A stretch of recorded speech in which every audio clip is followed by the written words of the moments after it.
Lahat at umpisahan po nating mag-unat-unat dahil ramdam ko po na parang inaantok po ang bawat isa. Sige po, mag-unat-unat po tayo. Ihanda po natin ang ating sarili. Amen. Sa salita po ng ating Panginoon. Sige po, unat. Gisingin natin ang ating sarili. Praise God. Okay na po.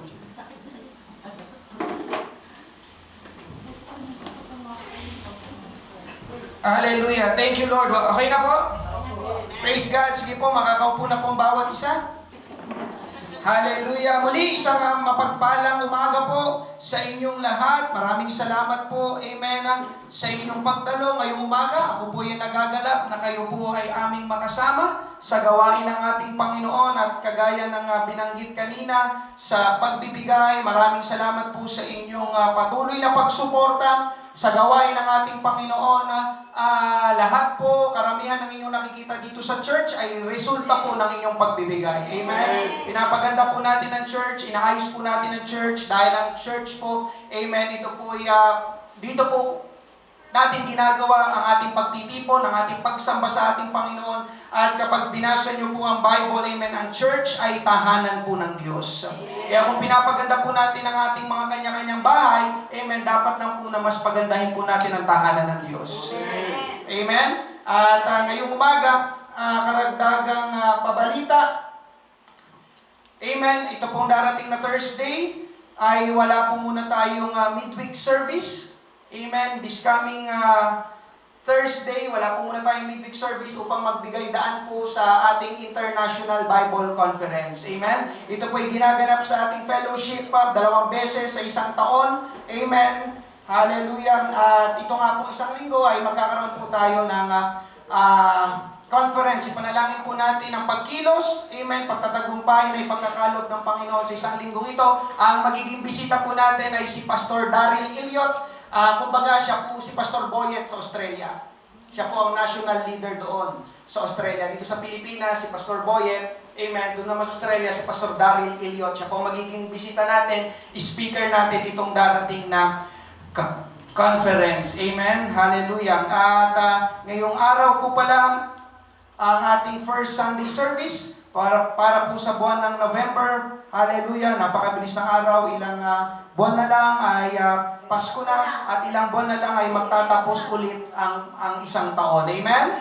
Hallelujah. Pero ano man ang mangyari, patuloy tayong magpupuri sa samba, maglilingkod sa ating Panginoon. Amen? Hallelujah. Ngayong umaga, amen, sa salita po ng ating Panginoon, Proverbs chapter 16. Proverbs chapter 16, Kawikaan, Kabanata 16. Nung nakarang Huwebes, mga kapatid, ay nangaral po ako tungkol sa kamatayan.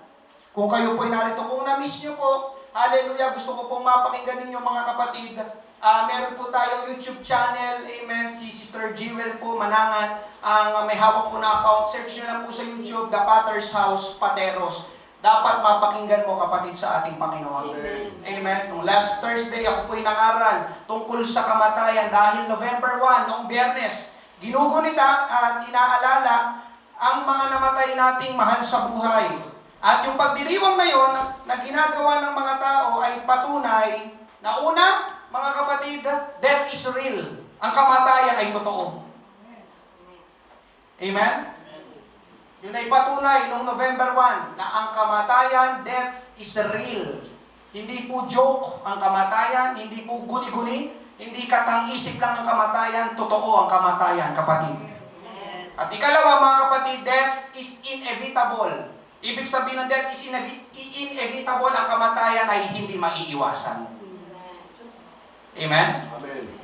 Ulitin ko, death is inevitable, ang kamatayan ay hindi maiiwasan. Kung hindi pa babalik ang Panginoong Hesus, sa lalong madaling panahon, mararanasan ng tao ang kamatayan. Kahit anong pag-ehersisyo ang gawin ng tao, magpalaki siya ng muscle, mamamatay pa rin ang tao. Kahit puno ng vitamins ang katawan ng tao, mamamatay pa rin ang tao. Kahit anong ingat sa pagkain ng tao, mamamatay pa rin ang tao. Amen? Pero lilinawin ko mga kapatid, hindi ibig sabihin nun na magpabaya tayo sa ating katawan. Mali naman yon. Amen? Pastor, mamamatay lang din naman pala tayo. Kakainin ko na lahat ng gusto kong kainin, kahit bawal sa akin. Hindi po, mga kapatid. Mananagot tayo sa Diyos kapag hindi natin iningatan ang kalusugan natin. Amen. Ang pinupunto ko dito, mga kapatid, mamamatay ang tao. Amen. Meron nga kasabihan, kung oras mo na, ulitin ko, kung oras mo na, Pero ayoko. Ayoko na. ahit ayaw natin. Kung oras mo na, oras mo na. Amen. Amen? Amen. Hindi tayo nagtatakda ng ating buhay kung hanggang kailan tayo tatagal dito sa lupa. Ang Diyos ang nagtatakda. Amen. Amen? Pero kapag pinabayaan mo ang kalusugan mo, kahit hindi mo pa oras, maaga kang mamamatay. Amen po ba? Amen. Kasi pinabayaan mo sarili mo. Amen? Naunawaan po ba? Amen. 10 beses ka magkape sa isang araw. Diba? Tapos sasabihin mo sa mga papang buhay ko. Okay, ngayong umaga mga kapatid, hindi ako mangangaral sa kamatayan. Ang ipapangaral ko po ay tungkol sa buhay. Naniniwala po ako na kahit papaano, lahat ng tao ay may pangarap. Sino pong may pangarap? Amen. Amen? Sinong may plano sa buhay? Amen. At yung pangarap po natin na yon o plano natin na yon ang magdidirekta, amen, o yung kung saan patutunguhan ng ating buhay, yung ating mga ginagawa dito sa mundo. Hindi problema kung ang tao ay may pangarap o plano o layunin. Ang problema mga kapatid ay yung ating layunin at plano ay mali. Lahat ng tao may pangarap, lahat ng tao may plano, pero hindi problema kung ang tao may pangarap. Ang problema, yung layunin ng tao, yung mga plano ng tao, mali. Marami tayong gustong gawin, marami tayong gustong mangyari, subalit yung mga gusto natin, hindi pala gusto ng Diyos. Amen. Yun ang problema. Can you say amen? Amen. At tiyak ako mga kapatid, na magkakaproblema tayo ng matindi, ng malubha, amen, kapag ang mga gusto natin ay hindi gusto ng Diyos. Remember that. Amen? Sabi mo kanina, meron kang pangarap, meron kang plano, pero kapatid, sasabihin ko sa'yo na higit na mas maganda ang plano ng Panginoon sa ating buhay.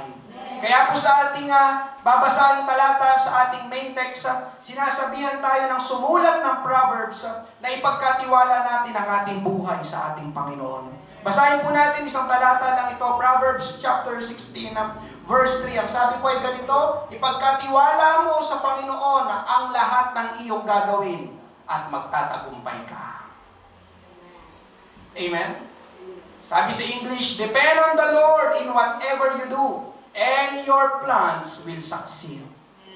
Amen? Depend on the Lord, not depend on yourself.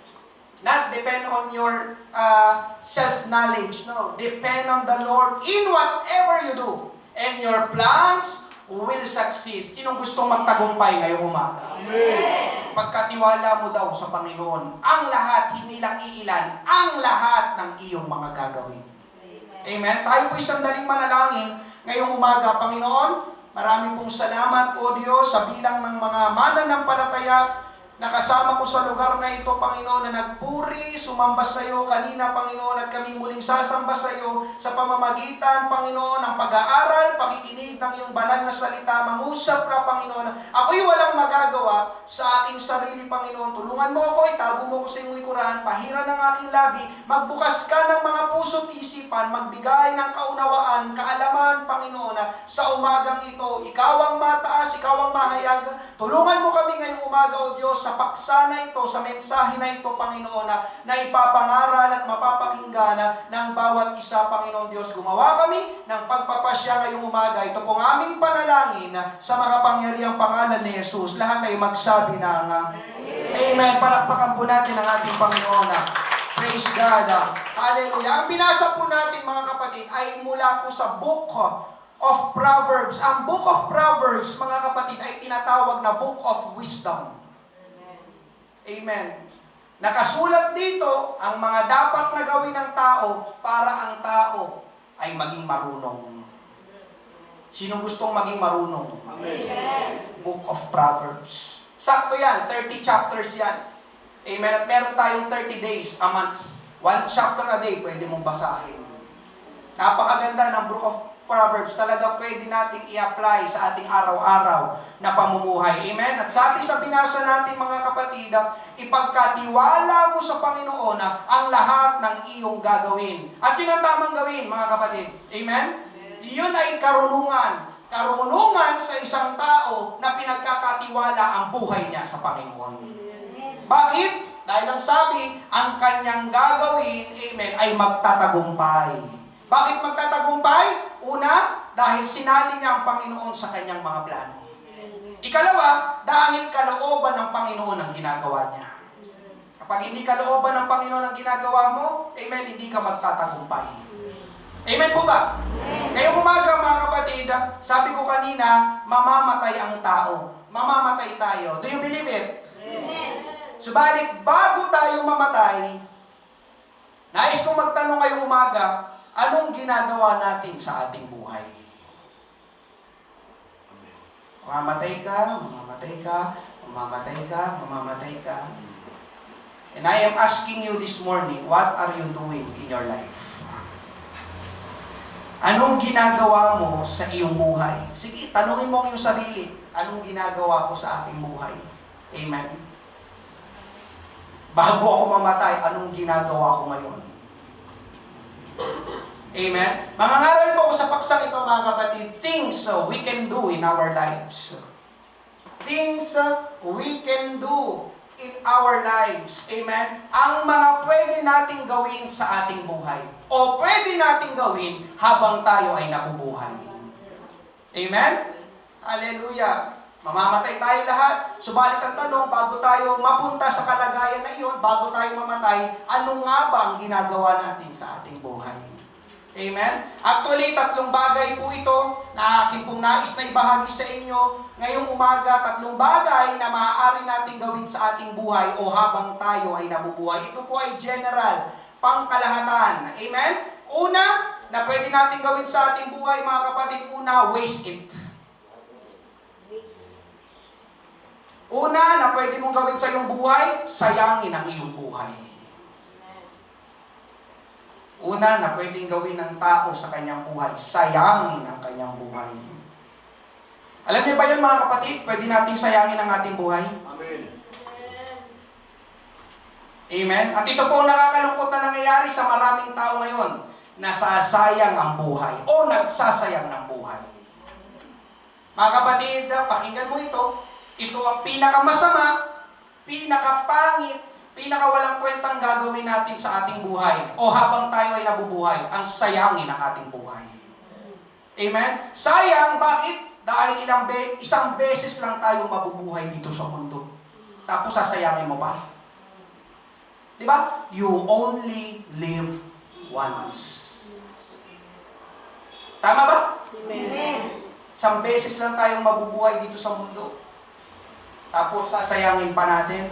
Amen? Paano ba sinasayang ng tao ang kanyang buhay? May kwento po ng isang kabataan sa Bible. Ito po ay kwento ng pagsasayang ng buhay. Luke 15, verses 11 to 13. Sinabi ni Jesus, may isang tao na may 2 anak na lalaki. Sinabi ng nakababata sa kanyang ama, Ama, ibigay mo sa akin ang bahagi ng kayamanang nauukol sa akin. At hinati niya sa kanila ang kanyang pag-aari. Makaraan ng ilang araw, tinipon ng nakababatang anak ang lahat ng kanya at naglakbay patungo sa isang malayong lupain at doon nilustay ang kanyang kabuhayan sa maaksayang pamumuhay. Pansinin niyo yung sinabi sa dulo, mga kapatid, maaksayang pamumuhay. Amen? Sayang na buhay. Amen? Anong ginawa ng bunsong anak? Hiningi niya ang kanyang mana sa kanyang tatay para magpakalayo-layo. Hindi po direktang sinabi ng kabataan na ito ang intensyon niya kung bakit niya ginawa iyon. Pero mga kapatid, makikita natin sa mga ginawa niya pagtapos niyang makuha yung kanyang mana. Ang sabi ay, nilustay. Nasaan yung salitang nilustay? Nilustay. Amen. Ang kanyang kabuhayan. Amen. Hallelujah. Ibig sabihin, mga kapatid, ginawa niya kung anong gusto niyang gawin na hindi niya magawa-gawa nung siya ay nasa bahay pa ng kanyang ama. Ulitin ko. Amen? Hindi niya direktang sinabi na gusto niya magpakalayo-layo. Amen. Pero makikita natin sa kanyang mga ginawa, pagtapos niyang makuha yung kanyang mana, amen, ginawa niya kung anong gusto niyang gawin na hindi niya magawa-gawa nung siya ay nasa bahay pa ng kanyang ama. Ang gusto niya, ang tawag ay life without restraint. Life without restraint. Anong ibig sabihin niya, pastor, na life without restraint? Ang ibig sabihin ng life without restraint, buhay na walang pumipigil. Buhay na walang humahadlang. Buhay na walang nagsasabi ng hindi. Ng no. Ito ang gusto ng kabataang ito, mga kapatid. Kaya ang unang makikita natin dito, a life without restraint will lead to a wasted life. A life without restraint will lead to a wasted life. Ang buhay na walang pumipigil, mga kapatid, ang buhay na walang nagtuturo, ang buhay na walang sumasaway, ang buhay na walang nagtutuwid, sayang na buhay. Amen po ba, mga kapatid? Amen. Ito ang nangyari sa kabataan. Ang sabi ay, naglakbay patungo sa isang malayong lupain. Kanina nabasa natin. Bakit sinabi doon malayong lupain? Nagpakalayo-layo siya. Gusto niya pumunta sa malayong lugar. Dahil doon sa malayong lugar, hindi niya maririnig ang boses ng kanyang tatay. Lugar na malayo sa kanyang kinalakihan. Lugar na malaya niyang magagawa ang gusto niyang gawin at walang makakapigil sa kanya. Ito ang larawan ng maraming kabataan ngayon, mga kapatid. Napagalitan lang, maglalayas na agad sa bahay. Kakilala ba kayo na? Napagalitan lang, paniwala nila, hindi na agad sila mahal. Hindi na nila ako mahal. Gusto ko lang naman mag-girlfriend. Paano ka papayagang mag-girlfriend? Grade 3 ka pa lang. Naunawahan po ba, mga kapatid? Amen. Kaya, no. Hindi. Amen? Kaya hindi pa pwede. Amen? Ganito po ang maraming tao ngayon. Ayaw ng pinagsasabihan. Ayaw ng tinuturuan. Ayaw ng may nagdidikta sa kanilang gagawin. Can you say amen? Amen. Amen? At totoo din ito sa church. Nakakalungkot, pero merong mga mananampalataya na umaalis ng church, umaalis ng Father's house, kung saan hindi nila maririnig ang pangangaral ng salita ng Diyos, hindi nila maririnig ang pagtutuwid at pagsasaway ni pastor. Kasi yung mga gusto nilang gawin ay tinututulan ng church. Alam nga namang sabihin kung okay lang kahit mali ang gagawin mo. Hindi po ako politiko, ako po ay pastor. Ang politiko, hayaan ka na sa kaya. Susugal ka, sige, magsugal ka dito. Basta sa halalan, ha? Amen. Dito sa church, mga kapatid, hindi ko sasabihin na okay lang kahit mali ang gagawin mo. Amen? Amen. Pipigilan ka dito. Amen. Pastor, pwede ko bang dalhin yung boyfriend ko dito? Ha? Dadalhin mo yung boyfriend mo? Lalaki ka? Teka muna. Nakuha niyo ba, mga kapatid? Amen. Kaya aalis ng church, lipat na lang ako sa iba. Kung saan doon magagawa kung gusto kong gawin na walang pumipigil. Sa akin, okay. It's your choice.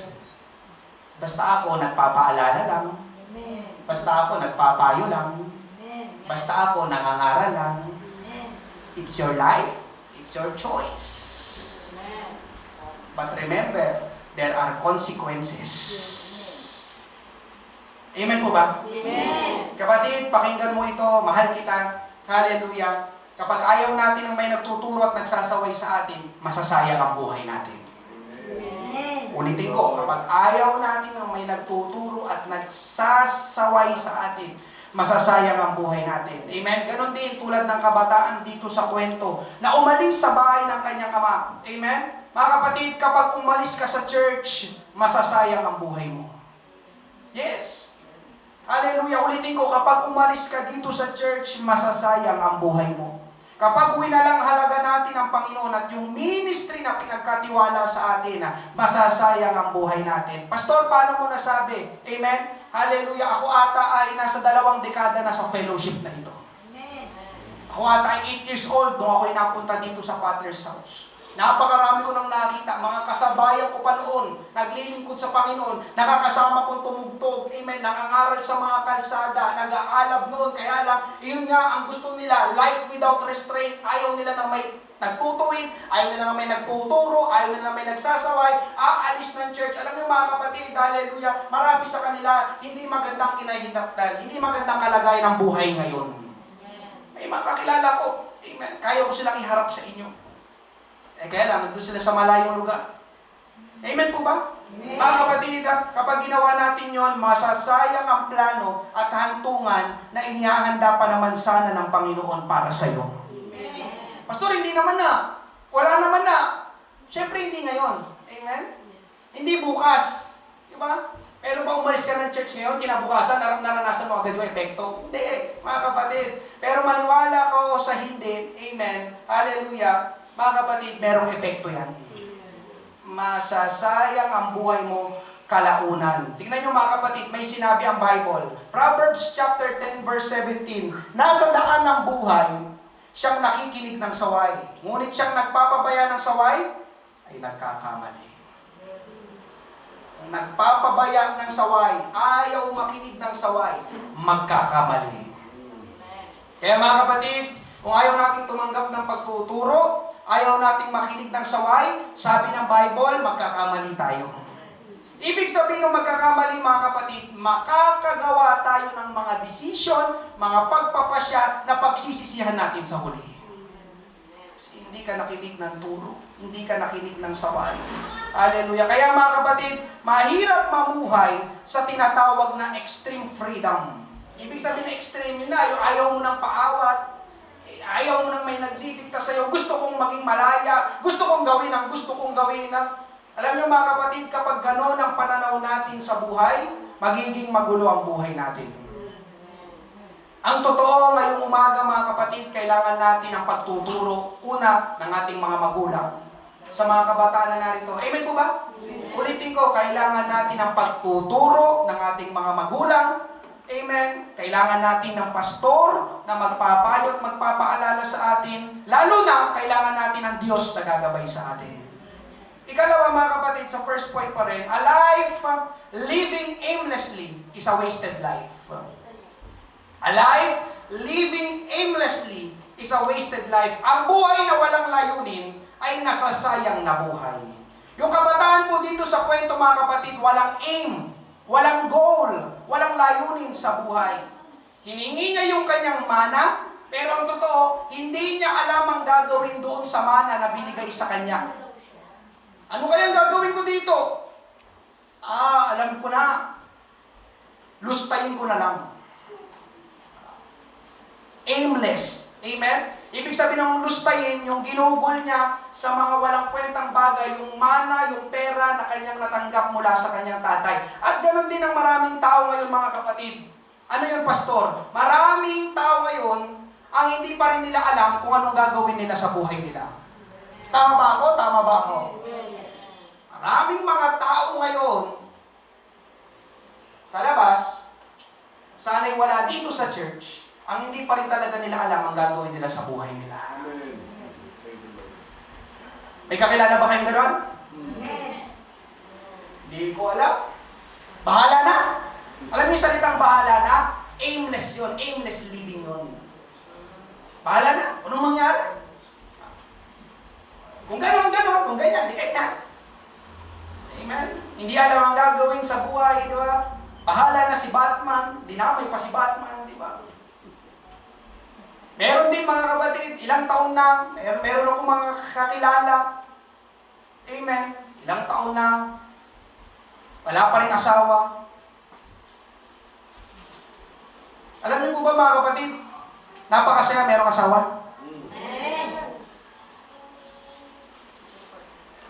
Buti pa si Nanay Rebecca nag-iiba. Meron akong mga kilalang ganon, ilang taon na, 30 years old, 40 years old, wala pa rin asawa, ang ginagawa, sama lang ng sama sa mga barkada, gala dito, gala doon, ang gusto happy-happy lang, walang iniisip na responsibilidad. Alam mo tawag doon, aimless.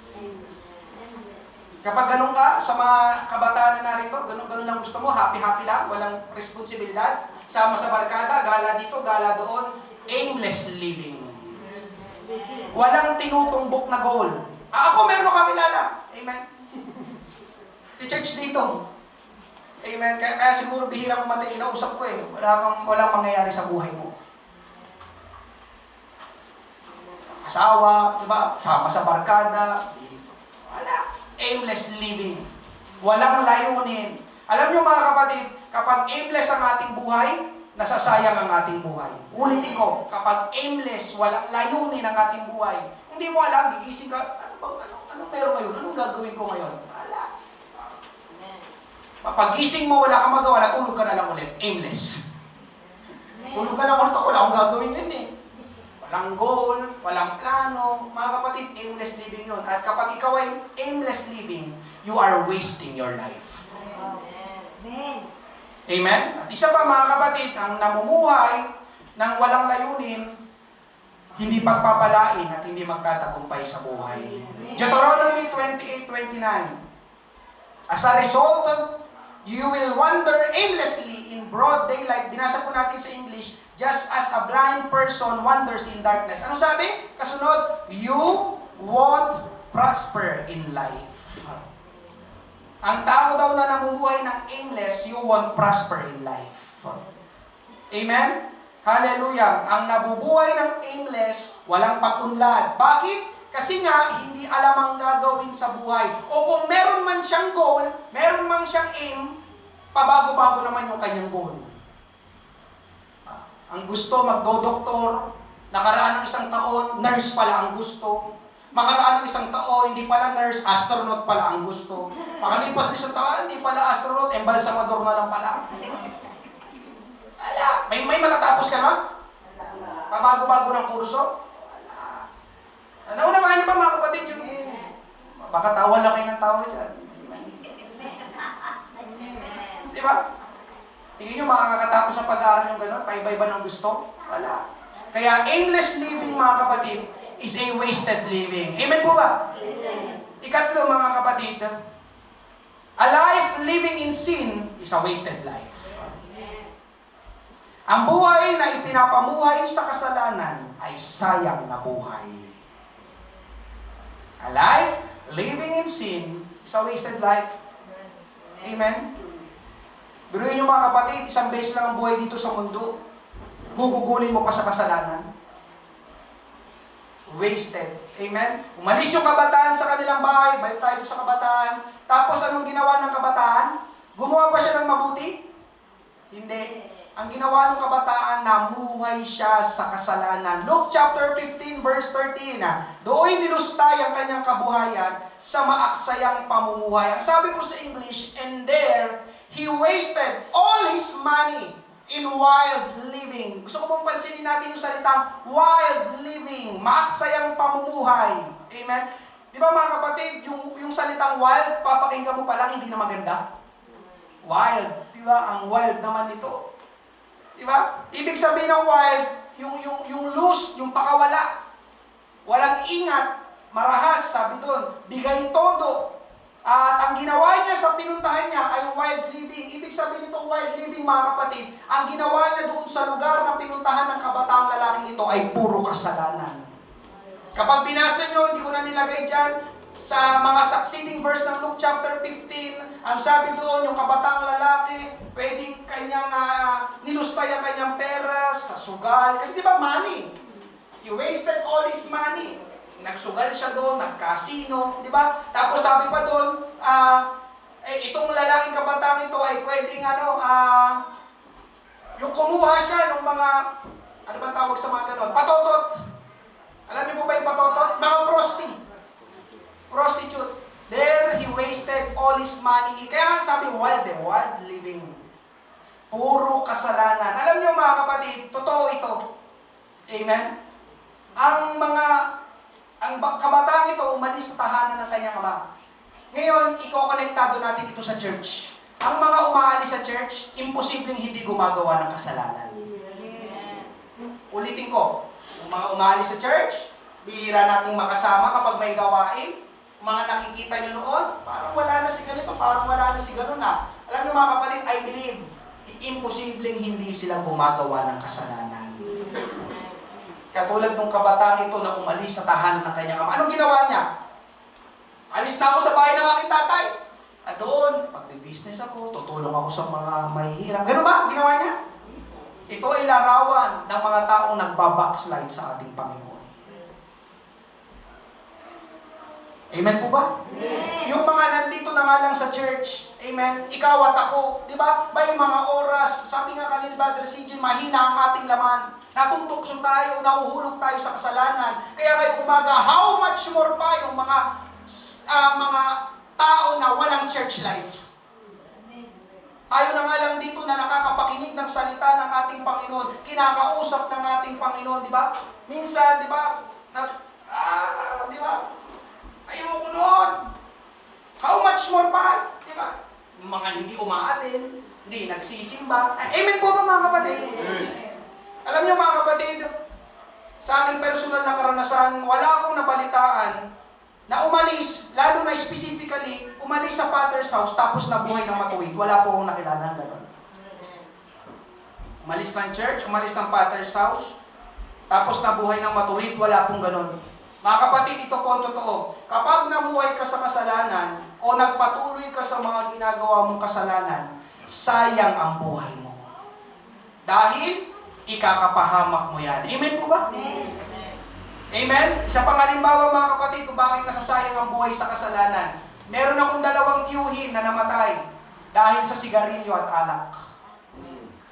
Kung isang tiyuhin ko, isang apo lang ang naabutan niya. Isang apo lang ang nakarga niya, isang apo lang ang nakalaro niya. Ngayon mga kapatid, meron na siyang 5 apo.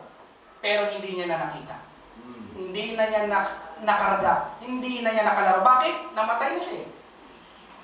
Nung buhay pa siya, isang apo lang. Sino dito mga lolo-lola? Sino dito nung nagkaapo ka, di ba? Grabe yung saya mo. Tama ba? Di ba? Wala ka nang pakialam sa anak mo, may pakialam ka na sa apo mo. Tama ba? Ganun si Papa, si Mama eh. Hindi na kami ang hinahanap, ang hinahanap na si Ruth. Kaya lang, yun nga, yung tiyuhin ko na yun, meron na sana siyang 5 apo ngayon, pero isa lang ang nakita niya. Bakit? Amen? Sigarilyo sa umaga, sigarilyo sa tanghali. Kita ko, kapitbahay lang namin sa Mandaluyong eh. Diba? Inom sa umaga, inom sa tanghali, inom sa... Kaya alam niyo mga kapatid, sa lahat ng mga narito, kung gusto mo pang makita yung iyong magiging mga apo, itigil mo yung bisyo mo. Amen. Lord. Pag hindi mo itinigil yan, wasted life. Amen. Sayang ang buhay. Diba? Wala, hindi niya na. Diba? Yun nga eh. Marami ka pa sanang pwedeng makita sa hinaharap. Diba? Kung iingatan mo yung sarili. Kaya lang yan nga. Kaya ako naikwento ngayon, mga kapatid. Hallelujah. Sayang ang buhay kapag ginugol lang natin sa kasalanan. Kaya mga kapatid, hallelujah. Ngayong umaga, ang sayang na pamumuhay ay maghahatid sa atin sa nakakaawang estado ng ating buhay. Luke 15:14-16, nang magugol na niyang lahat, ay nagkaroon ng matinding taggutom sa lupaing iyon at siya ay nagsimulang mangailangan. Kaya't pumaroon siya at sumama sa isa sa mga mamamayan sa lupaing iyon na nagpapunta sa kanya sa kanyang mga bukid upang magpakain ng mga baboy. At siya ay nasasabik na makakain ng mga pinagbalatan na kinakain ng mga baboy at walang sino mang nagbibigay sa kanya ng anuman. At ito mga kapatid, a life without restraint, ayaw niya na may nagtuturo sa kanya, ayaw niya na may nagtutuwid sa kanya. Ngayon, dumating ang oras, inani niya yung consequence. Sabi, ginugol na niya lahat, naubos yung kanyang mana, doon sa lugar na pinuntahan niya, nagkaroon ng malaking kagutom, at nung nagkaroon ng malaking kagutom, wala na siyang pera because he wasted all his money in wild living. At kung siya'y nakaramdam ng gutom, di ba, siya'y nag-alaga ng baboy, at habang pinapanood niya yung inalagaan niyang baboy, natatakam siya doon sa kinakain ng baboy. Sino dito nakakain ka na ng kanin pagkain baboy? Wala. Wala naman siguro dito na kung gusto mo kumain. Pero mga kapatid, di ba? Ayaw natin na may nagtuturo sa atin. Sabi ng Bible, itong kahinatnan natin. Amen. Nasa isang nakakaawang kalagayan, estado ng buhay. Amen. Piruin nyo, ang iyaman niya doon sa tahanan ng kanyang ama, nasa kanya ang lahat, pero nagpakalayo. Ayoko. Ang baduy dyan, ang corny, itong gusto kong gawin. Kaya alam niyo ako mga kapatid, naaawa ko, totoo lang, sa mga umaalis sa church, but believe me, time will tell. Amen. Time will tell, mga kapatid. Not now, yes, sa masayang kalagayan ng buhay, pero darating ang araw. Amen? Babalitaan mo na lang kay ganito, babalitaan mo na lang kay ganyan. Amen po ba? Amen. Totoo yun. Sinong talo? Si pastor? No.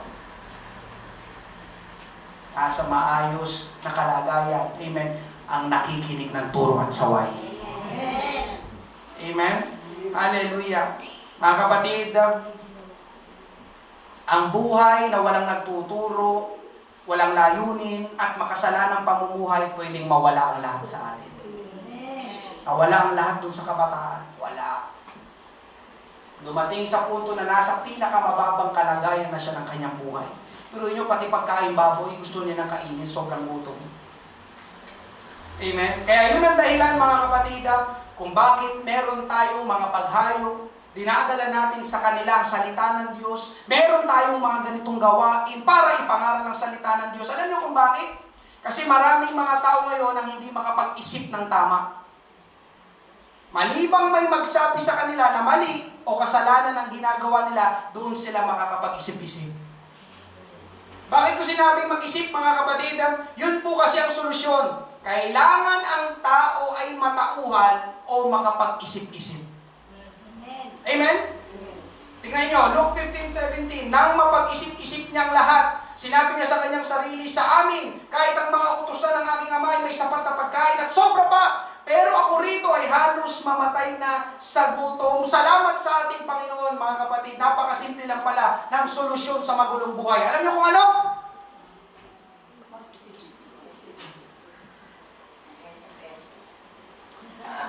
Ito lang ang solusyon sa magulong buhay. Kailangan mo lang gamitin ini. Anong ginagawa ko dito? Anong ginagawa? Bakit ako nandito? Kailangan matauhan ng tao. Amen?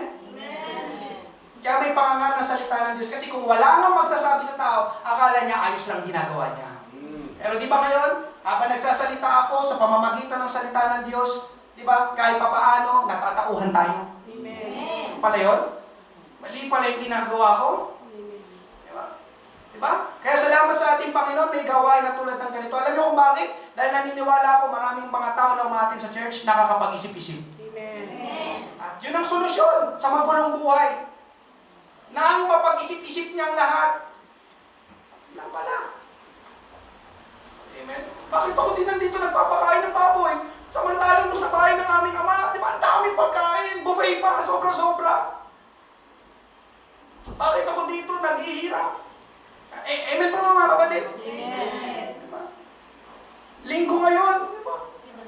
Kung saan ako pumupunta, dapat nasa church ako ngayon na. Ba't ako nandito? Amen po ba? Amen. May mga tao, mga kapatid, na hindi nila ma-realize o hindi nila magagawang mag-isip ng tama hanggat walang nagsasabi sa kanila. Kaya that's why, huwag natin baliwalain yung mga evangelism outreaches. Sumahayo tayo. Iniimbitahan natin sila sa church para malaman at maunawaan nila na nagsasayang na pala sila ng kanilang buhay. So una, mga kapatid, waste it. Pwedeng masayang ang ating buhay dito sa lupa. Pinuhin mo, bago tayo mamatay, di ba? Darating tayo sa kamatayan. Ang tanong, anong ginagawa natin sa ating buhay? At isa sa mga pwede natin gawin, nakakalungkot, sinasayang ng tao ang kanyang buhay. Ikalawa na pwede natin gawin sa ating buhay, spend it. Waste it, waste your life. Pangalawa, spend your life. Sa Tagalog ay gugulin. Gugulin ang buhay. Maraming mga tao ngayon, mga kapatid, na nabubuhay na ang palagay nila, ang ginagawa nila, ang makabuluhan dito sa lupa. Ang tawag ay nabubuhay in presumption. Pag sinabing presumption ay yung akala mo, palagay mo, siguro. Siguro itong ibig sabihin ng mabuhay. Palagay ko, ito ang buhay. Meron pong mga tao ngayon, mga kapatid, na hindi naman nila sinasayang ang buhay. May ginagawa sila. May pinaggugugulan sila ng panahon. Kaya lang ang problema ay yung pinaggugugulan o pinaglalaanan nila masyado ng oras ay mali o not worth it. Hindi sila nagsasayang ng buhay. May ginagawa sila. Amen? Meron silang pinaglalaanan ng oras, kaya lang yung kanilang pinaglalaanan masyado ng oras ay mali o not worth it. May isa ulit tagpo sa Bible, amen? Di pa tayo ng ibang kwento. Siya yung mayamang lalaki na ginamit kanina ni CJ sa kanyang giving. Lumapit at nagtanong kay Jesus, Guro, paano ba ako magkakaroon ng buhay na walang hanggan? Sumagot si Jesus, ginawa mo na ba ang mga utos, amen, na binigay kay Moises? Huwag kang mangangalinga, huwag kang papatay, huwag kang magsisinungaling, igalang mo ngayong ama at ina. Sabi nitong mayamang lalaking ito, Guro, nagawa ko ng lahat ng yan simula pa nung ako'y, simula pa sa aking pagkabata. Sumagot ulit ang ating Panginoong Hesus. Meron pang isang kulang. Basahin natin, Matthew 19:21-22. Sinabi sa kanya ni Jesus, kung ibig mong maging ganap, humayo ka, ipagbili mo ang iyong mga ari-arian at ibigay mo sa mga dukha. At magkakaroon ka ng kayamanan sa langit, pagkatapos ay pumarito ka at sumunod ka sa akin. Ngunit, nang marinig ng binata ang ganitong salita, umalis siyang nalulungkot sapagkat napakarami niyang ari-arian. Ang kwento ng lalaking ito, he is spending his life sa mga bagay dito sa mundo. Katulad ng mga ari-arian. Mga bagay na mahahalaga, na hindi naman masama, amen, hallelujah, pero mga kapatid, not worth it. Dito, mababasa natin mga kapatid, tama ang pinuntahan niya ang Panginoong Hesus. Tama ang pinuntahan niya ang ating Panginoong Hesus. Ang kakulangan na hinahanap niya ay nasa ating Panginoong Hesus. Ganon din sa ating buhay. Ang kakulangan na nararamdaman natin sa ating buhay, kay Hesus natin matatagpuan. Amen. Ang Panginoon ang magpupuno. Kaya lang nabasa natin mga kapatid, umalis siyang nalulungkot. Kaharap na niya mismo ang ating Panginoong Hesus. Kaharap na niya ang sagot sa kanyang katanungan. Kaharap na niya ang magpupuno sa kanyang kakulangan. Pero umalis siyang nalulungkot. Ang ibig sabihin, tinalikuran niya, iniwan niya ang Panginoon. Amen. Bakit? Ang sagot, sapagkat hindi niya mabitawan nung mayamang lalaki ang kanyang mga ari-arian. Dahil para sa kanya, mga kapatid, yun ang buhay. Yun ang ibig sabihin ng mabuhay. Yung bahay namin, ito ang buhay. Ito ang ibig sabihin ng mabuhay. Yung sasakyan namin, itong ibig sabihin ng buhay. Ibig sabihin ng mabuhay. Amen? Ang aking kalusugan, itong ibig sabihin ng buhay. Aming savings, itong ibig sabihin ng buhay. Yung aming mga sinusuot, itong ibig sabihin ng buhay, ng mabuhay. Andiyan pa po ba kayo mga kapatid? Ito ang larawan ng mga tao sa panahon natin. Ang mindset ng mga tao, para ang buhay ay maging makabuluhan dito sa lupa, para ang buhay ay maging secure dito sa mundo, itatatag nila ang kanilang buhay financially, socially, and intellectually. Financially, pananalapi, socially, connection sa ibang tao, and intellectually. Amen? Paano kaya gaganda ang karir ko? Paano kaya ako mapopromote sa trabaho? At ito ang tanong ng lahat ng tao, paano kaya ako yayaman? Liars go to hell. Amen. Sino nagtanong ng ganon? Paano kaya ako yayaman? Kailan kaya ako sisikat? Amen? Meron din akong kilala mga kapatid, ang paniwala nila, edukasyon ang magbibigay sa kanila ng security at magandang kinabukasan. Pero kakilala ganun. Edukasyon. Amen?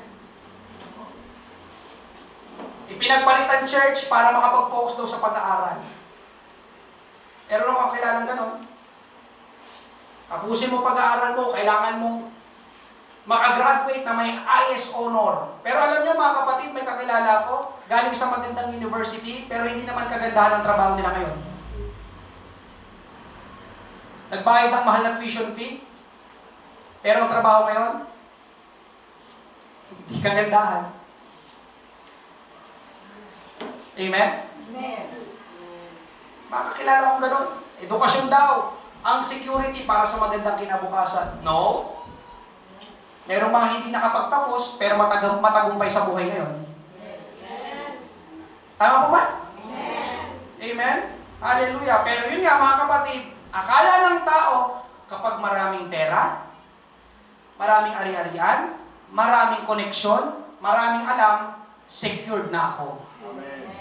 Yun ang mindset ng tao. Tama ba? Yun ang mindset ng mayamang lalaki sa kwento. Kaya hindi niya nagawang ipagpalit ang kanyang mga ari-arian alang-alang sa ating Panginoong Hesus. Dahil para sa mayamang lalaki, ang kanyang kayamanan, ang kanyang karir, ang kanyang posisyon, ang security sa kanyang buhay dito sa lupa. Amen. Kaya doon niya ginugugol ang kanyang buhay. At alam niyo mga kapatid, ganun din ang ginagawa ng maraming tao ngayon. Parang yung mayamang lalaki. Masyadong ginugugol ang buhay sa mga bagay dito sa lupa. Earthly mindset, earthly perspective. Amen? Hallelujah. Ang totoo mga kapatid, merong pamantayan o sukatan ang mundong ito, how to measure life. Ulitin ko, merong pamantayan, sukatan ang mundong ito. Paano nga ba sukatin ang buhay? O paano nilang sukatin ang tagumpay ng buhay dito sa lupa? Nakalagay ata yan dyan sa harapan. Una, amen, ito po yung pananaw sukatan ng mga tao dito sa mundo. Una, they measure life by how wide your influence is towards other people. Ang mga tao po sa ating mundo, sinusukat nila ang buhay kung gaano kalapad, kalawak ang iyong impluensya sa ibang mga tao. Amen? At itong uso ngayon mga kapatid, kailangan ay marami kang friends, marami kang subscribers, marami kang followers, para masabing matagumpay ka sa buhay. Tama ba? Ito yung panahon na kinalalagyan, amen, kung saan tayo nabubuhay. Tama ba? Kapag wala kang maraming followers, pag wala kang maraming likers, subscribers,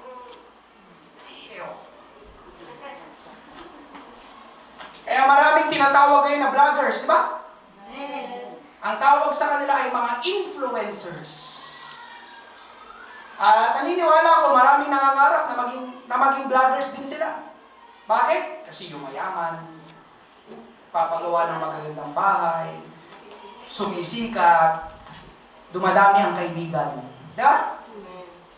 May mga vloggers, daming kaibigan, di ba? Daming koneksyon, artista, politiko, kilalang personalidad. Amen? Kaya kahit kalokohan, kabastusan yung iba vlog, ayos lang, basta maraming likes. Tama ba? Amen. Hindi, okay lang yan, kahit bastos, pera yan. Nakakalungkot kayo, mag-vlog ka, amen? Mag-vlog ka ng kabutihan patungkol sa salita ng Diyos, di ba? Thumbs down. Mag-vlog ka ng puro kabastusan, kalokohan, thumbs up. Ito mga kapatid, yung panahon natin ngayon, di ba? Ang sumisikat, yung mga ginagawa nila, walang kakwenta-kwenta. Tama ba ako? Amen. Amen po ba mga kapatid? Tapos ang tanungan, ilan friends mo sa Facebook? Ay, konti lang. Amen. Yan lang friends mo sa Facebook. Pero sabihin ko sa inyo ngayong umaga mga kapatid, ito po ang totoo. Hindi lahat ng friends mo sa Facebook ay tunay na friends mo. Amen? Amen. Ulitin ko, hindi lahat ng friends mo sa Facebook ay tunay na kaibigan mo.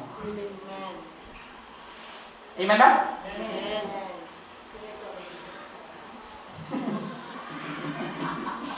Amen? Mahalagang paalala lang po yun, baka hindi mo pa alam. Ilan subscribers mo sa YouTube? Ay, konti lang. Ako, 3 million. Diba? Ganun din mga kapatid. Yun ang sukatan nila para masabing matagumpay ang tao dito sa lupa. Hawaii, gaano kalapad ang nakakakilala sa'yo? Gaano karami ang humahanga sa'yo? Pag marami humahanga, ako pa. Kita mo yung mga followers ko? Wala. Ikalawa, mga kapatid, they measure life by how long your life lasts. Sinusukat nila ang buhay kung gaano kahaba ang tinatagal ng iyong buhay. Gaano daw katagal? Ito naman nila yung panukat ng ito naman yung sukatan nila ng tagumpay kung gaano katagal kang nabuhay dito sa mundo. Alam niyo, lolo ko nabuhay na 100 years old. Ay, wala yan sa lolo ko. Lolo ko 150. Ay, panis yung mga lolo nyo sa lolo ko. Lolo ko 200 years old nabuhay dito sa lupa. Pananaw nila kapag nagtagal ang buhay dito sa mundo, successful ka na. Ganun ba yun? Hindi. Alam niyo mga kapatid, merong tao sa Bible, ang pangalan niya ay si Matusalem. Siya ang pinakamatagal na nabuhay dito sa mundo. Genesis 5:27. Ang lahat na naging araw ni Matusalem ay 969 na taon at siya'y namatay. Sa English ay 969 years old. Kaya niyo yan? Nabuhay siya ng 969? Amen? Pero alam niyo mga kapatid, nabuhay siya ng 969 years old, pero walang gaanong binanggit ang Bible tungkol sa kanya. Yan lang. At si Matusalem ay ang lahat ng naging araw niya ay 969 na taon at siya'y namatay.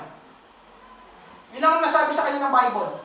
Sa tinagal-tagal ng haba ng buhay niya dito sa mundo, yan lang naisulat sa kanya sa Bible, siya ang pinakamatagal na tao na nabuhay sa mundo, 969. Pero wala po tayong gaanong mababasa, kahit basahin niyo pa ang Bible, wala tayong mababasa tungkol kay Matusalem. Kung ano bang ginawa niya. Ang totoo nga, ngayong umaga mga kapatid, baka hindi mo nga siya kilala eh. Tama ba? Pero alam niyo mga kapatid, merong isang persona na buhay dito sa mundo, 33 years lang ang kanyang tinagal, pero grabe ang kanyang contribution sa buong humanity. Ang pangalan niya si Jesus Christ. 33 years lang siyang nabuhay dito sa mundo, pero grabe ang contribution niya sa buong sangkatauhan. Amen? Tingnan niyo, babasahin natin John chapter 21 verse 25. Subalit, marami pa rin ibang mga bagay na ginawa si Jesus na kung susulating isa-isa sa palagay ko, kahit sa sanlibutan mismo, hindi magkakasya ang mga aklat na naisulat. 33 years lang nabuhay, hindi daw kasya. Amen, kung susulatin lahat ng ginawa ni Jesus nung siya'y nabuhay dito sa mundo. Amen. Kamusta tayo? Ilang taon na tayo? Amen po mga kapatid? Kaya, not how long your life lasts. Ang tanong, anong naging impact ng ating buhay habang tayo nabubuhay dito sa mundo? Can you say amen? Kaya hindi ibig sabihin na nabuhay tayo ng matagal, ay matagumpay na agad tayo. Amen? Ikatlong panukat ng sanlibutan, they measure life by how high they climb the ladder of success. Sinusukat naman nila ang buhay kung gaano kataas, amen? Kataas mong narating yung hagdanan ng tagumpay, ladder of success. Sino po dito mahilig manood o makinig ng mga mahihirap na yumayaman? Ang tawag from rags to riches. Di ba? Galing sa mahirap, pero nagsipag, nagtiyaga, biglang yumaman. Di ba? Nakapanood na ba kayo ng ganon? Opo. Ba, dati nagtutulak lang siya ng kariton. Di ba? Makalipas ang ilang taon, di ba? Ginto na yung kanyang kariton. Kariton pa rin eh, no? Di ba, kapag nakakapanood, nakakapakinig tayo ng ganon, nahahamon tayo. Galing naman nito. Grabe, talagang walang-wala sila noon, mas mahirap pa sa daga. Pero ngayon, oh, grabe. Ba, sino dito yung bilib na bilib ka sa ganon? Oh, nahahamon ako, kaya ko rin yun. Amen?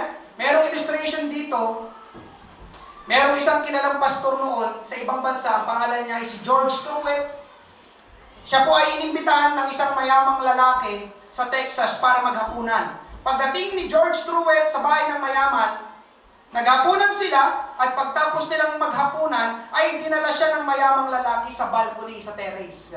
Yung mayamang lalaki sa Texas, inimbitahan niya, nung panahon na yun, yung sikat na pastor noon, si George Truett, halika, punta ka sa aking bahay, maghapunan tayo. Pagtapos nila maghapunan, dinala ng mayamang lalaki si George Truett sa kanyang balcony sa terrace. At pagdating doon sa terrace, napakalawak ng lupain.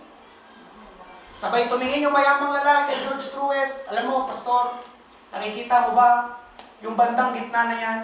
Yung mga oil wells, minahan ng langis. Alam mo, pastor, 30 years ago, walang-wala ako. Pero lahat ngayon na maaabot ng mata mo, sa akin lahat yan. Tapos, meron pa dito, Pastor. Punta naman siya sa bandang kanan. Nakikita mo ba yan, Pastor?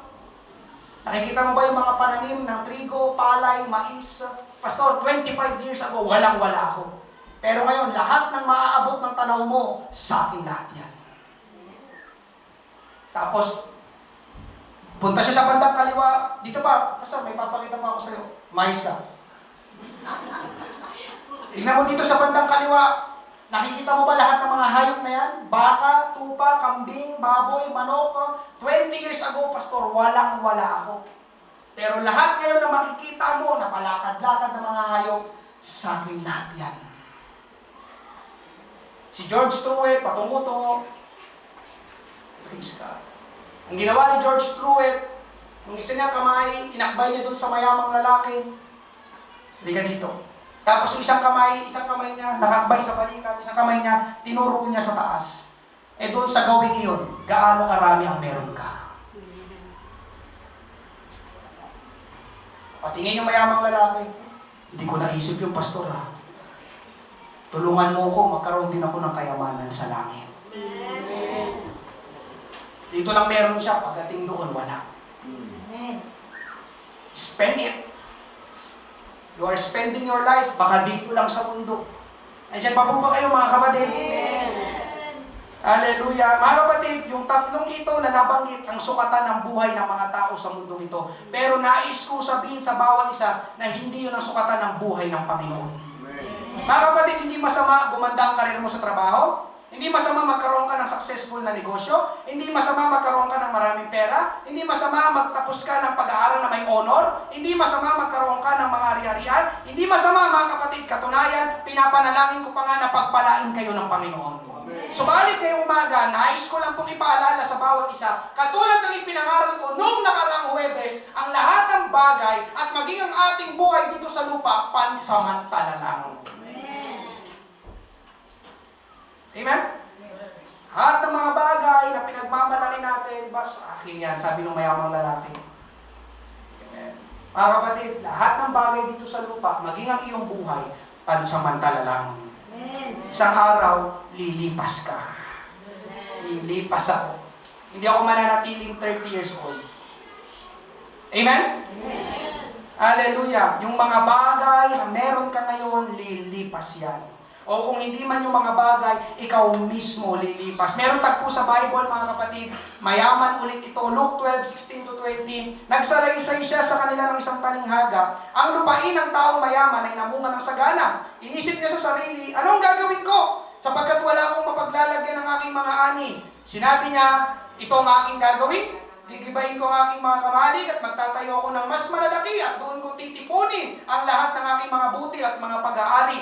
At sasabihin ko sa aking kaluluwa, kaluluwa, marami ka ng pag-aaring nakaimba para sa maraming taon. Magpahinga ka, kumain ka, uminom ka, magsaya ka. Verse 20. Important verse. Subalit sinabi sa kanya ng Diyos, hangal.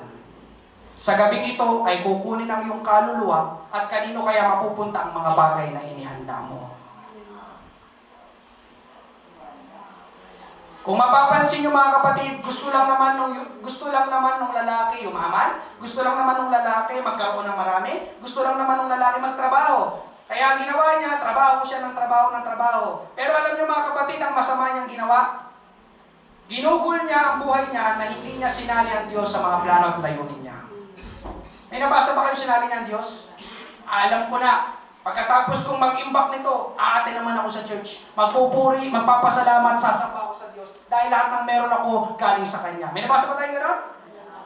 Ang pananaw niya, dito lang panlupa. Alam ko na, wala naman paglagyan yung aking mga kamalig. Magtatayo ako ng mas malaki. At doon ko lahat iimbak. At pagkatapos kong gawin yon, kasabihin ko sarili ko, magpahinga ka, kumain ka, uminom ka, magsaya ka. Para sa Kanya, yun lang ang buhay. Pero tingnan niyo yung verse 20. Kita ng Diyos ang lahat. Sabi ng Diyos sa mayamang lalaki, hangal. Sino dito gusto mong sabihan ka ng hangal? Sakit to, di ba? Ano yung hangal? Parang full. Mangmang. Walang alam. Mas masakit yun. Kasi unawa natin yun eh. Walang alam. Amen ba mga kapatid? Hallelujah. Kaya alam nyo mga kapatid, sa lahat ng nagtatrabaho, tingin kayo lahat sa akin, sa lahat ng nagtatrabaho, nagpapakapagod masyado, puro pera at kita na lang ang inisip, tapos napabayaan mo na ang church, napabayaan mo na ang relasyon mo sa Panginoon na higit na mas mahalaga. Alam nyo mga kapatid, itong mga talatang binasa natin, paalala ito sa atin. No? Amen po ba? Na huwag mo masyadong gugulin ang buhay mo sa mga bagay dito sa mundo. Amen po ba? Amen. Kasi, mamamatay tayo. Amen. Amen po ba? Amen. Kaya tignan nyo ulit ang sabi ng Bible. Ito, napakagandang verse din. Luke 12:15, sapagkat ang buhay ng tao ay wala sa kasaganaan ng kanyang mga ari-arian. Oh. Sapagkat ang buhay ng tao ay wala. Diba? Sabi ng iba, ito ang buhay, itong ibig sabihin ng mabuhay. Amen? I have plenty of the things of this world. Sabi ng Bible, ang buhay ng tao wala sa kasaganaan ng kanyang mga riyan. Kaya alam niyo mga kapatid, huwag tayong padaya, huwag mong sukatin ang iyong buhay sa panukat ng mundong ito. Kasi ito nakakalungkot pati mga mananampalataya naaawa sa sarili nila. Naiinggit sa mga hindi mananampalataya. Buti pa sila, buti pa sila, buti pa sila, ganda ng bahay. Buti pa sila, ang ganda ng sasakyan. Buti pa sila, ang ganda ng mga damit, branded yung mga sapatos. Hindi mga kapatid, anak ka ng Diyos. Niligtas ka ng Panginoon. Masigit na mahalaga ang kaluluwa mo, ang kaligtasan ng kaluluwa kaysa sa anumang bagay dito sa mundo. Tingnan nyo mga kapatid, napakagandang verse din. Mark 8:36-37. Ano ba ang mapapala ng isang tao kung mapa sa kanya man ang lahat ng bagay sa mundo, pero mapapahamak naman ang kaluluwa niya? Favorite verse ko to. Verse 37, may maibabayad ba siya para mabawi niya ang kanyang buhay? Ano daw mapapala ng tao? Nasa kanya ng lahat. Nasa iyo na ang buong Pilipinas. Pero sabi ng Bible, ano mapapala mo? Nasa iyo na ang buong Pilipinas kung mapapa-impyerno naman ang kaluluwa mo. Amen. Amen? Amen. Mga kapatid, hindi mababayaran ng pera ang kaligtasan ng kaluluwa natin. No. Hindi. Kaya yung anong buti pa sila, buti pa sila. Amen. Hindi totoo. Kung walang tunay na relasyon sa Panginoong Hesus, pa-impyerno ang punta. Kaya sasabihin mo, buti pa sila, buti pa sila, buti pa sila, papunta impyerno. Mapalad ka kapatid, isa ka sa inabot niligtas ng ating Panginoong Hesus. Alam niyo mga kapatid, narito ang Bible, ang salita ng Diyos, na pinapangaral para makita natin ang totoong ibig sabihin ng mabuhay dito sa mundo. Kung ano ang dapat gawin natin sa ating buhay. Pangatlo pang huli, dapat natin gawin, invest it. Puhunanin natin ang ating buhay. Pastor, paano natin i-invest? Sa pamamagitan ng ating paghahandog ng ating buhay sa Panginoon.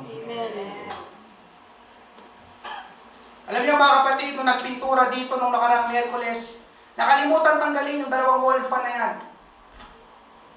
Ito, yung nakasabit. So, habang nagpipintura, natalsikan ng pintura yung dalawang electric fan na yan. Nilinis ko kinabukasan, Thursday, at habang tinitignan ko, itong dalawang wall fan, nilinis ko. Nung una, sabi ko, namantsahan? Umangit, iningatan ko pa naman yung dalawang yan. Sabi ko kasi sa church. Tapos sabi ko, sayang. Pero alam niyo mga kapatid, habang nililinis ko yung electric fan doon sa likod, sa laundry area, alam nyo, totoo ito, kinausap ako ng Panginoon sa pamamagitan ng electric fan. Pinakita sa akin ng Panginoon kung ano ang buhay. Oo, totoo, namantsahan yung electric fan na yan, pero kung gumagana pa yung dalawang electric fan na yan, nagbubuga pa rin ang hangin, ayos lang. Bakit ba kapatid? Diba? Yun naman talaga ang purpose ng electric fan, magbigay ng hangin. Magbuga ng hangin. Tama ba? Naunawin niyo ba mga kapatid? Yes. Amen? Kaysa yung wala nga mantsa yung electric fan, pero sira naman. Hindi naman gumagana. Anong silbi nun? Ang ganda ng electric fan namin. Walang mantsa, kulay itim talaga. Pero pag binuksan mo, pastor, sira? Ay, oo, sira eh. Di ba? Matutuwa kayo doon? Sira pala electric fan. Ano ba gagawin natin yan? Pastor, tapo na yan. Di ba? Ang purpose ng electric fan, magbigay ng hangin. Amen? Alam niyo mga kapatid, ganun din ang ating buhay. Kaya salamat sa ating Panginoon. Lord, salamat. kahit anong ganda, habang naglilis ako ng electric fan, ganun ang ating buhay, kahit anong ganda, anong dami, anong talino, anong lakas ng buhay natin, pero kung hindi naman natin nagagawa ang tunay na layunin ng Diyos para sa ating buhay, anong saysay ng ating buhay? Amen. Ulitin ko, kahit anong ganda ng iyong buhay, anong lakas, anong talino, anong dami nang meron ka, pero kung hindi mo nagagawa ang totoong layunin ng Diyos sa iyong buhay, I tell you mga kapatid, sayang ang buhay. Amen. Kaya ang tanong ngayong umaga, yung ginagawa mo ba ngayon, yan ba talaga ang purpose ng Diyos sa iyong buhay? Amen. Ulitin ko, yung ginagawa mo ba ngayon, yan ba talaga ang purpose ng Diyos sa iyong buhay? Amen. Bakit ko sinabing layunin ng Diyos? Alam niyo mga kapatid, bakit ko sinabing, Lord, Pastor, bakit yun? Bakit layunin ng Diyos, plano ng Diyos? Alam niyo ang sagot? Dahil siyang gumawa sa atin. Anong ibig kong sabihin, Pastor? Mas alam ng Panginoon kaysa sa atin kung anong gagawin sa ating buhay. Mas alam ng Panginoon ang layunin ng ating buhay dahil siya ang lumikha sa atin. Katulad ditong Mike. Brang neto. Andun ata. Anong brother? Patingin na ka, brother Rogi. Nakalimutan ko. Katulad ditong Mike. Andun yung kulay puti.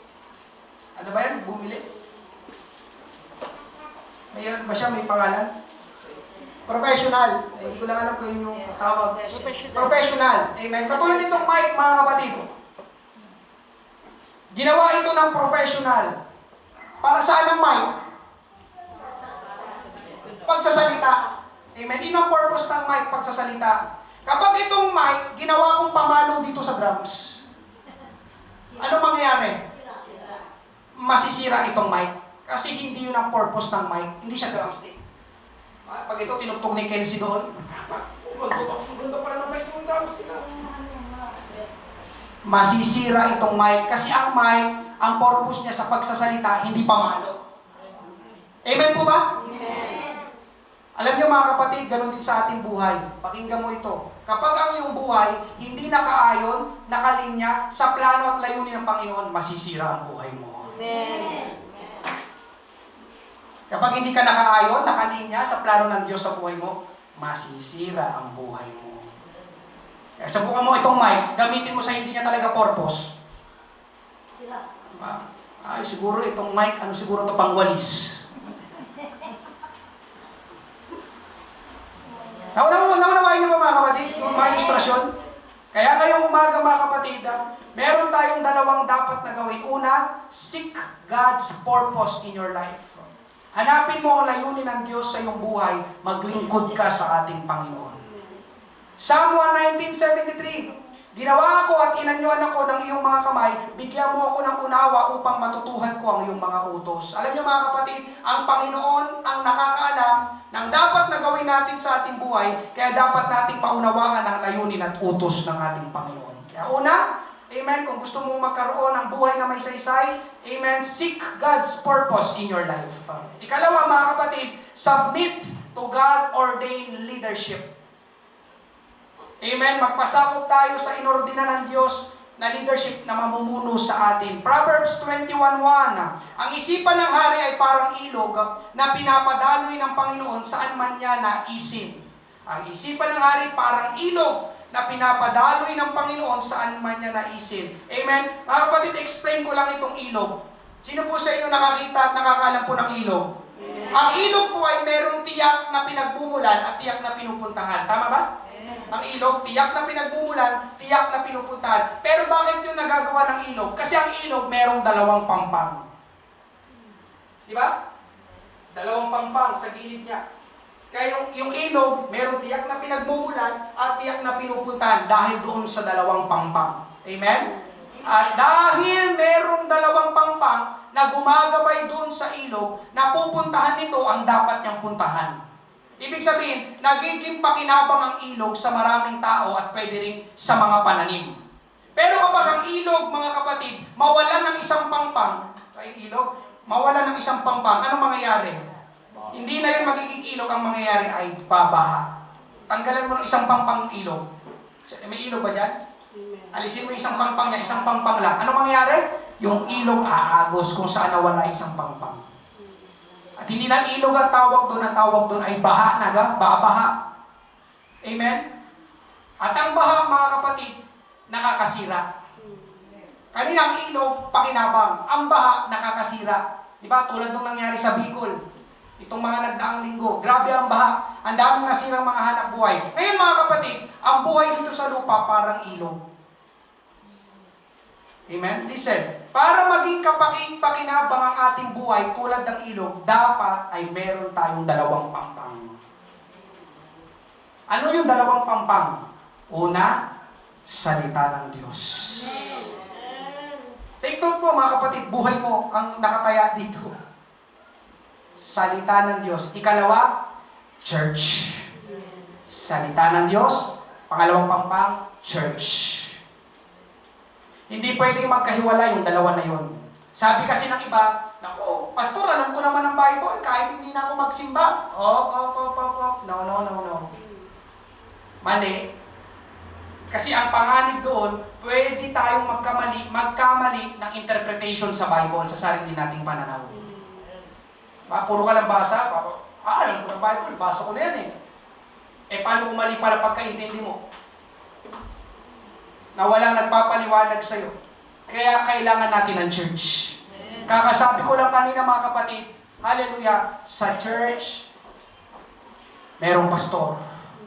Hindi ko ito sinasabi dahil pastor lang ako, pastor ako dito. No. Ako kasi mga kapatid, meron din akong pastor. Hindi ako makakapaglingkod sa inyo ngayong umaga dito sa Pateros na wala akong pastor. Kahit pastor na ako, meron pa akong pastor. Salita ng Diyos, church, at kasama doon sa church yung pastor. Mga kapatid, kailangan natin ng gabay. Katulad ng salita ng Diyos, ikalawa, gabay ng tao sa tulong ng Diyos ang pastor. Naunawaan ba mga kapatid? Amen? Ang tawag doon ay God's ordained leadership. Nagpapasakop ka. Ba? Kaya natutuwa ako minsan sa mga nagtatanong, Pastor, paano ngayon gano'n? Papasok ko sa ganitong trabaho. Pag-uusapan, sige, ganito, pag-pray natin. Hindi yung sige lang ng sige. Alam mo sa Mandaluyong, ang nakita ko doon, yung mga kabataan na bago nila gawin ng isang bagay, sasabihin muna nila kay Pastor Boyet, yun yung nagiging matagumpay. Napansin ko. Oo, totoo. Mga kabataan, gumagraduate, papasok ng trabaho. Pastor, graduate na ako, papasok ng trabaho, saan ako pwede? Pero yung mo pati trabaho, inihingi nila ng payo kay Pastor. Yun na. Dahil nakinig sila kay Pastor, huwag yun sa trabaho yan. Kasi sa trabaho yan, hindi ka na makaka-attend sa church. Kasi may ganun trabaho, di ba? Pati Sunday na apektuhan ako, wag yan. May ibang ibibigay sa'yo ang Panginoon na maganda, unahin mo lang siya. Nakinig sa pastor, yun, ayun. Ang ganda ng trabaho, hindi pa niya napabayaan ng church. Di ba, win-win? Di ba, panalo? Di ba, mga kapatid? Yun yun, dalawang pampang. Gusto mong magkaroon ng maayos na agos ng ilog? Dalawang pampang. Salita ng Diyos, ang church. Pag nawala ang isa, babaha. Isa lang doon, mawala, babaha. Amen po ba mga kapatid? Amen. Hallelujah. Kaya ngayong umaga mga kapatid, kung tatanungin kita ngayon, ang iyong buhay ba ay parang ilog, parang baha? May tiyak na pinupuntahan o walang pinupuntahan? Kasi ang baha, walang direksyon ng baha, di ba? Ang ilog. Ang baha, walang direksyon, walang pinupuntahan. Kaya ang tanong ngayong umaga, mga kapatid, ang ating bang buhay parang ilog, parang baha? Amen. Kung walang pinupuntahan, simulan mo nang gawin ito. Seek God's purpose in your life. Submit to God-ordained leadership. Sa aking pagtatapos, mga kapatid, magtatapos ako sa ganitong kwento. Amen. Taong 1956, merong 5 kalalakihan ang naglakbay sa kagubatan ng Ecuador para dalhin ang mensahe ng Ebanghelyo ng Panginoong Hesus sa mga tribo na naninirahan doon. Tinatawag silang Alca Indians. Kaya lang itong mga Alca Indians ay mga agresibo. Hindi sila komportable na merong mga tagalabas na papasok sa kanilang teritoryo. Kaya ang nangyari, pagdating ng 5 lalaki doon, sila ay inatake at pinatay. Yung mga 5 lalaki na nagdala ng gospel ng ating Panginoon sa tribo na yon, sila ay mga pinatay, inatake. Amen? At yung balita ay nakarating sa maraming bansa. At maraming nagsabi na, what a waste. Anong pagsasayang ng buhay? Pupunta ka sa lugar na yon? Mangangaral ka sa tribo na yon? Baka nga hindi nila naiintindihan sinasabi mo Yan to rin nangyari sa inyo. Hindi namatay kayo ngayon. What a waste, pagsasayang ng buhay. Amen? Pero sa kabilang banda mga kapatid, may mga tao na nahamon ng matindi. Kaya ang ginawa ng ibang mga nakarinig, na stir up yung kanilang damdamin. Grabe, nagawa nila yon. Kami rin pupunta rin kami sa lugar na yon. Mga ipapangaral din namin si Jesus sa mga tao na naroon. Kaya ang nangyari mga kapatid, pumunta sila doon sa lugar na yon kung saan napatay yung 5 kalalaki. Biruin nyo, napatay na sila. Meron pang mga pumunta. Nagpuntahan pa yung iba. Katunayan, yung kapatid na babae ng isa sa mga namatay, kasama ng kanyang asawa, ay doon pa nanirahan kung saan napatay ang kanyang kapatid. Yung kanyang kapatid, pinatay ng tribo na yun, pero hindi. Sabi niya, punta tayo doon. At doon na tayo tumira. Ganun din ang gawin natin. Ipangaral natin si Jesus Christ sa kanila. Ang pangalan ng kanyang kapatid na isa sa mga napatay ay si Nate Saint.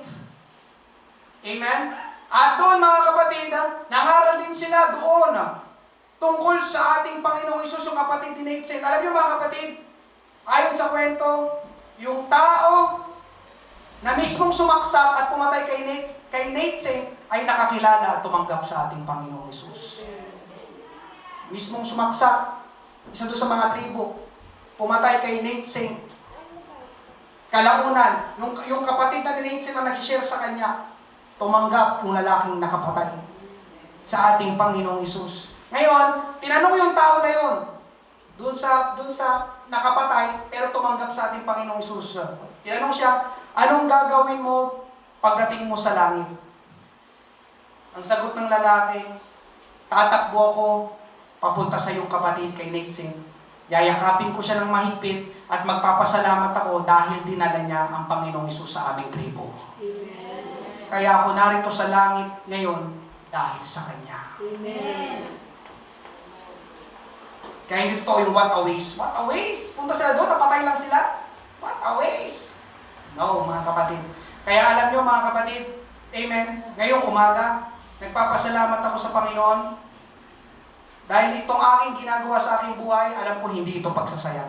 Amen. Yung hinandog ko ang aking buhay sa Panginoon, hindi man dito ang gantimpala ko, pero alam niyo mga kapatid, ang pinakamalaking gantimpala, pinakamalaking kagalakan sa aking puso, yung mga tao, amen, ay gusto kong mapunta sa langit. Amen.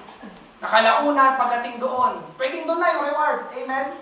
Hallelujah! Alam niyo, baka ako yung pinakamasayang tao doon sa langit. Darating isang araw, magkikita tayo, di ba? May mga tao, amen, na magpapasalamat sa iyo, Pastor, salamat. Nangaral ka, nakinig ako. Tumanggap ako kay Jesus, kaya ako narito sa langit kasi nangaral ka, Pastor. Amen. Mali pala yung mga ginagawa ko noon sa lupa. Pero salamat, pumunta ka sa Pateros, kayong mag-asawa, hinandog niyo ang buhay niyo sa Panginoon. Kaya kami narito ngayon ligtas. Sumasamba, nasa pinakamagandang kalagayan kami dahil hinandog mo ang buhay mo sa Panginoon. Amen. Not a waste. Mga kapatid, hallelujah. Kaya alam niyo mga kapatid, ang paglilingkod sa Panginoon, hindi pag-aaksaya ng buhay.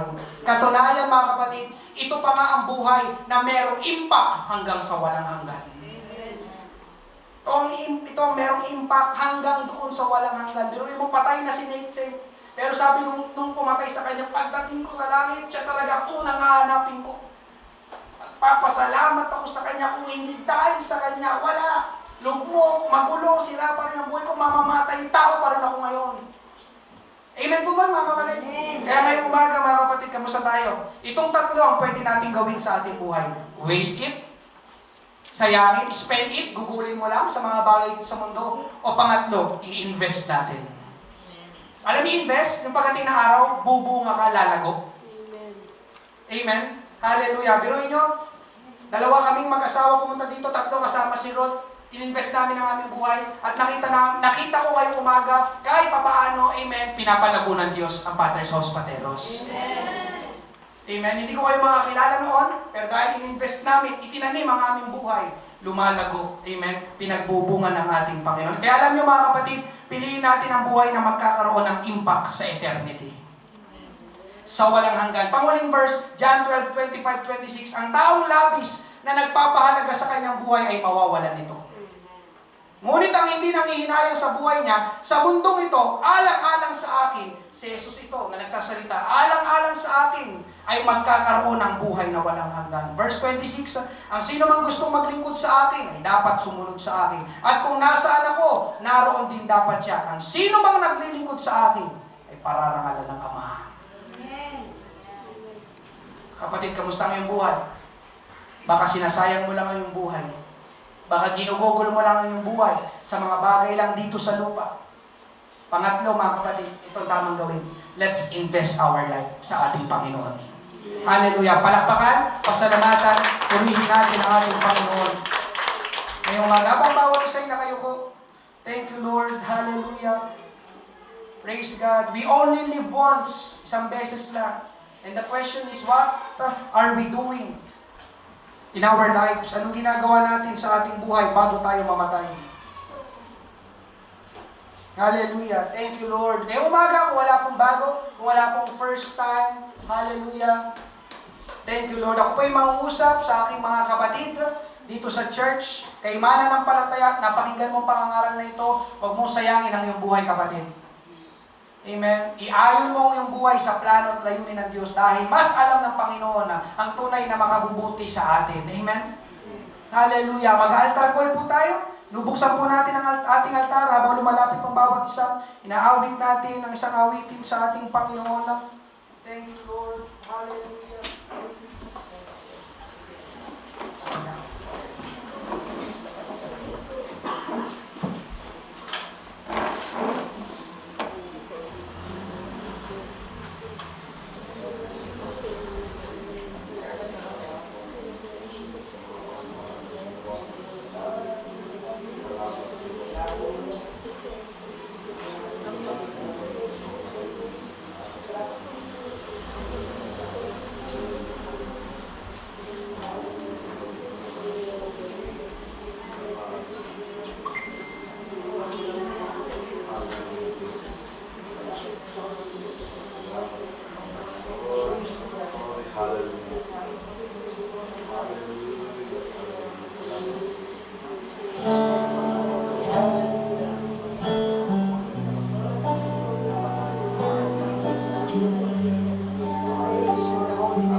Ang lahat kong him, O Yahweh, ay tiyak mo mang nababatid.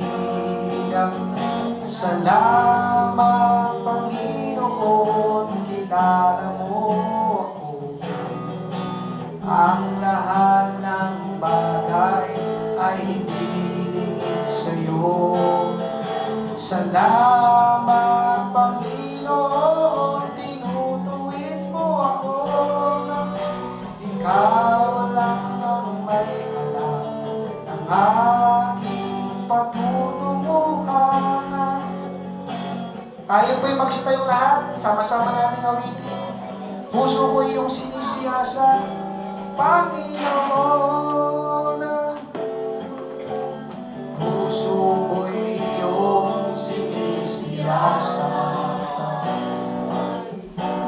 Buhay ko iyong alam. Ang lahat kong lihim, O Yahweh, ay tiyak mo nga nalalaman ang lahat ng aking ginagawa. Sa'yo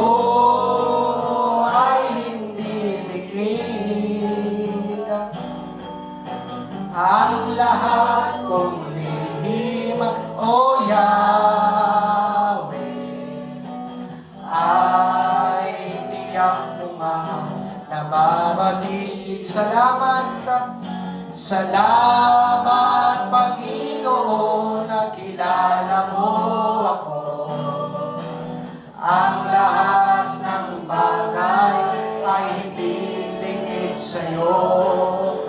Salamat, Panginoon, tinutuwid mo ako. Ikaw lang ang may alam ng aking patutunguhan. Salamat sa'yo, Panginoon. Purihin, pasalamatan natin ang ating Panginoon sa umagang ito. Hallelujah! Glory, glory, glory, glorify Him. Praise God, praise God, praise God. Hallelujah! Thank you, Jesus. Thank you, Lord. Thank you, Lord, for everything. Purihin ka, Panginoon. Pasalamatan ka. Thank you, Lord. Hallelujah. Thank you, Jesus. Praise God. Ngayong umaga, mga kapatid, 3 things we can do in our lives. Tatlong bagay na pwede nating gawin habang tayo ay nabubuhay. Nasaan doon? Piliin natin yung pangatlo. Hallelujah. Meron po ba ngayong umaga may sakit, karamdaman? Tayo po'y manalangin. Praise God. Thank you, Jesus. Pwede po bang lumapit dito sa harap?